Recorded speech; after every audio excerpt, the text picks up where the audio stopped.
dito. Sinasabi ko sa inyo, o mga bansa na nakaririnig at nakauunawa, hanapin ninyo ang inyong pastol, kanyang ibibigay sa inyo ang walang hanggang kapahingahan, sapagkat siya'y malapit na, iyong darating sa katapusan ng mundo. Maging handa kayo sa gantimpala ng kaharian, sapagkat ang walang hanggang liwanag ay sisikat sa inyo magpakailanman.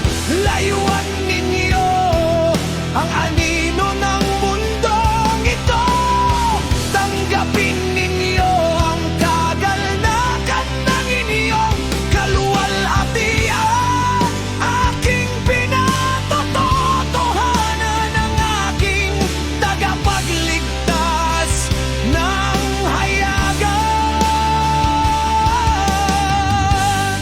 O tanggapin ninyo ang kaluwo na ibinigay sa inyo, at magalak kayo na magpasalamat sa Kanya na pumamatnubay sa inyo. Sa makalangit na kaharian, magbangon kayo at tumayo. Tingnan ninyo ang bilang ng mga tinatakan sa pagdiriwang ng alahaya.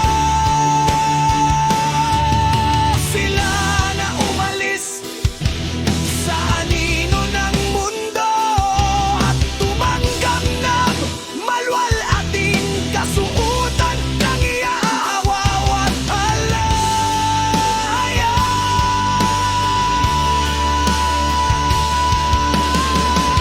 Bilangin mo, O Sion, at isara mo ang iyong mga nararamtan ng puti na tumupad sa kautusan ng alahaya.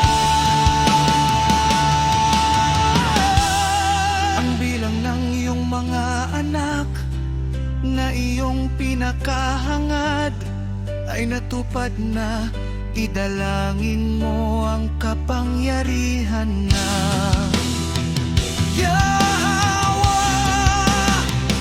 alahaya, upang ang iyong bayan na tinawag mula pa sa simula ay pagkabanalin. Ako si Esdras ay nakakita sa bundok ng Sion ng isang malaking bayan na hindi ko mabilang, at silang lahat ay nagpuri sa Yahweh alahaya ng mga awit.